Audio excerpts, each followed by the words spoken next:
Anna, are you ready? Yes, and I think Charles is ready as well. I will, okay, Charles. I will open, I will share our presentation here on the screen.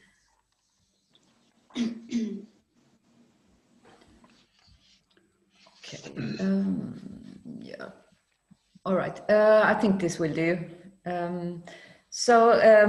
Thank you very much for giving us this opportunity to present our paper and also to writing this paper, which is very interesting for both of us.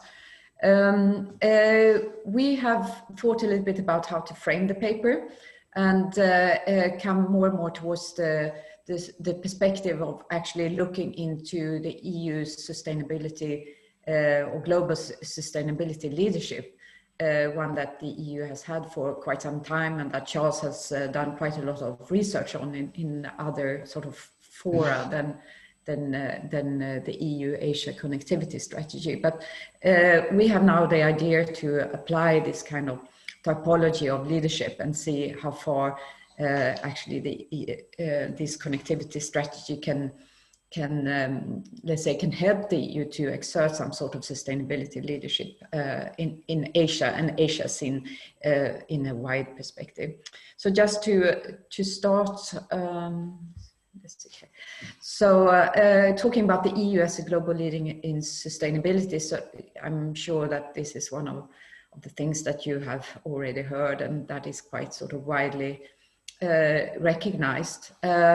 And research that Charles with others have done has sort of let's say has cemented the idea that the EU, or cemented the proof, if you like, that the EU is seen by itself and also by others as a global sustainability leader. And Charles can talk more about that research if he wants to. Then we should also think a little bit about how the EU is approaching sustainability. And that has evolved, I think, since Rio, Paris, and so on. And now we see that the EU has sort of, let's say, minted or coined a perspective that's very broad on sustainability. It sees it as more than just an environmental policy or measures towards fighting climate change, much more in the sense of really what the world needs and the Europe needs in ways of sustainable development. So that's why it's more and more concentrating on both economic and social.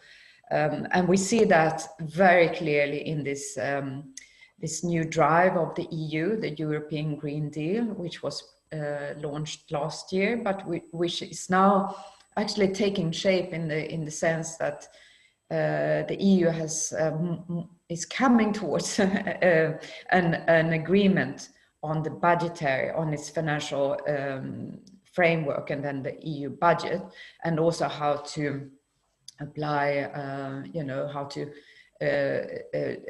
find financial resources to help the countries that have been hardest hit by the pandemic, by basically going out on the international market and taking up loans.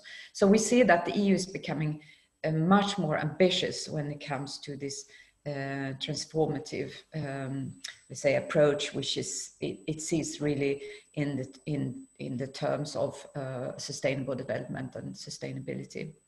So here, in general, and also in the strategy towards Asia, sustainability is both a norm, if you like, and it's also in a way a programmatic goal, both for itself in the European Green Deal and also for the Sustainable Development Goals of the UN. So how we now imagine the aim of the paper, and also I should say that we are going to rewrite the paper from this perspective going forward, is to see how the EU, you know, basically from what it's done before, but with the boost of the European Green Deal, what it now needs to do globally in order to sort of you know, achieve its own goals, but also the global goals that it set up for itself in the realm of sustainability. And we also see that it needs to find a way to bring in this broader take of sustainability into the different partnerships and the different sort of ways it's approaching its partners globally, and also in the connectivity strategy to find, let's say, an agreement on the sort of broad take on sustainability and to cement these ideas. And the research question for this particular paper will be to what extent the EU Asia connectivity strategy can serve as a platform for the EU to drive this kind of, let's say, sustainability, global sustainability leadership forwards. What can the different parts of this strategy help the EU to also, you know, apply its leadership typology? And here I will give the floor to Charles, who is much more knowledgeable than I am on the global leadership in sustainability. Okay, so why the need for EU leadership? And first, our definition of leadership is just a very simple one: relationship of influence, where an actor attempts to guide the behavior of others excuse me, for a purpose. And we can see that the EU in various ways really tries to promote itself as a leading actor on the world stage. You can see this in its global strategy. You can see this in other issue areas such as climate change, that it's long tried to take a leading role. And of course, exercise of EU leadership, it serves multiple purposes for the EU's objectives: agenda setting, goal attainment, attempts to gain legitimacy for its ideas, attempts to mobilize followers. And this is one of the, so they attempt to do this for a number of purposes. So basically here we have a number of collective action goals that you can be seen as pursuing through this connectivity strategy. And this is a vehicle for trying to promote its own preferences, proposing solutions in particular areas of the connectivity strategy, whether we're talking about infrastructure, energy, and a variety of other issues that make up the strategy. And of course, EU tries to lead by example, and it likes to demonstrate that its proposed solutions actually work. And it tries to create certain incentives for doing so. So we have mapped out 4 different modes of leadership. Next slide, please, Adam. Thank you. That we're talking about in this paper: idea-based, directional, instrumental, and structural leadership. So idea-based leadership, sometimes people call it intellectual leadership. This is basically about the framing of particular issues and agenda setting efforts and proposing joint solutions for how these should work. And I mean, in general, the EU wants these rule-based multilateral arrangements, and that they should be sustainable and low carbon. And we see these types of goals being promoted in different areas, whether it's in the climate, through the Paris Agreement, Sustainable Development Goals, or now in the EU Green Deal. Directional leadership, this is another favorite strategy of the EU, which is basically holding itself up as a model and then claiming that if others adopt its standards and practices, that this is the best way to govern in particular areas, and that the EU has already demonstrated in the internal market these are feasible.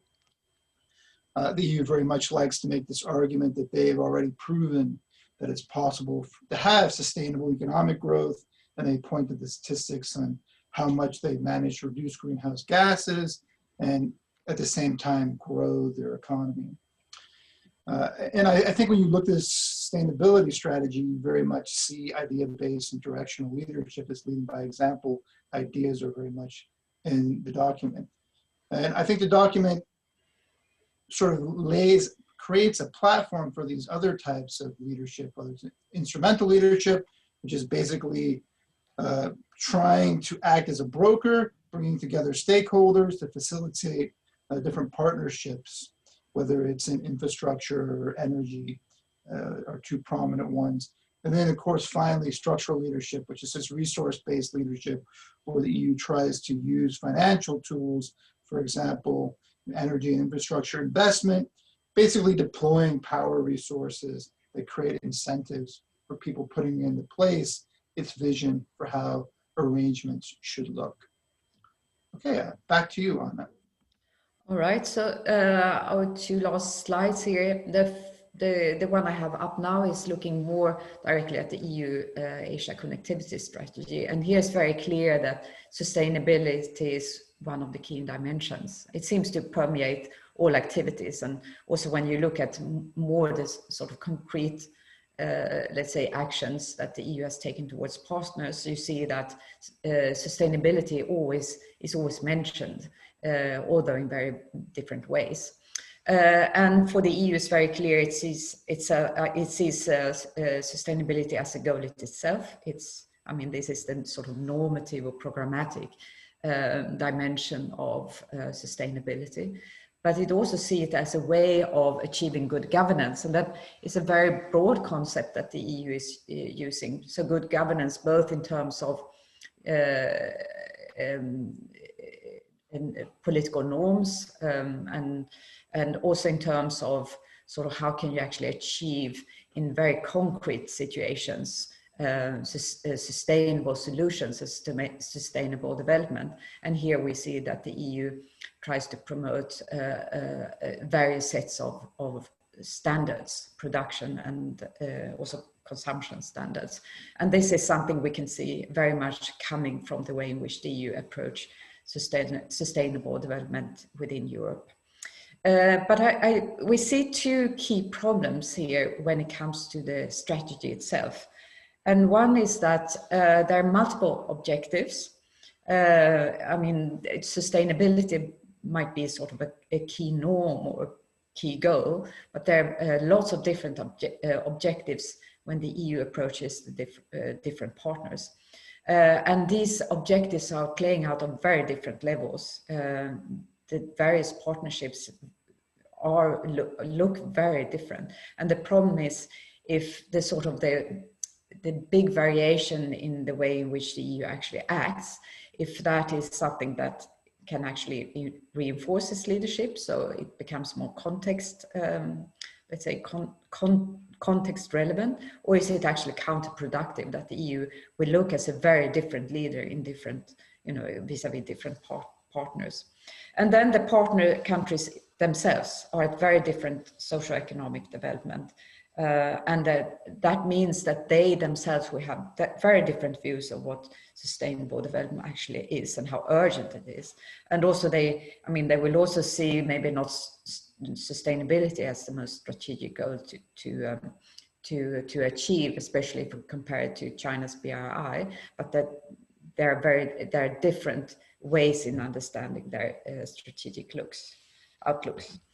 So looking a little bit at the empirics, which is not yet finalized in the paper, we looked at what kind of sort of partnerships the EU is creating with different countries. And I ordered them into, I think, 5 different groups, depending on, on their geographical location and also the way in which the EU is itself is grouping these countries. And you can see that in the paper. We rewrite the empirical part. I think we can get quite a lot out of it, actually. But some primarily results we can point at. And the idea-based leadership of the EU when it comes to sustainability is recognized by everyone, I think, but it's only shared by some. So it's not that everyone will agree with the EU that sustainability is that important. When it comes to directional leadership, it also seems to be recognized, but it's contested. And ASEAN is contesting the EU's idea here very much. I mean, why should the ASEAN countries sort of emulate the EU's approach to sustainability? There seem to be some, let's say, some divergence of opinions. When it comes to instrumental, so building coalitions and alliances and so on, it seems to work well with equal partners, in particular Japan and South Korea. But not so well maybe with other countries. And then when it comes to the structural leadership, well, it remains to be seen, because here we think that the boost that the European Green Deal will give to the EU institutions, also in financial terms, will help the EU to maybe to exercise more and stronger structural leadership than it has before. And we can see that in particular in the partnership to the Central Asian republics. So I will stop here. I think I was already a little bit too long.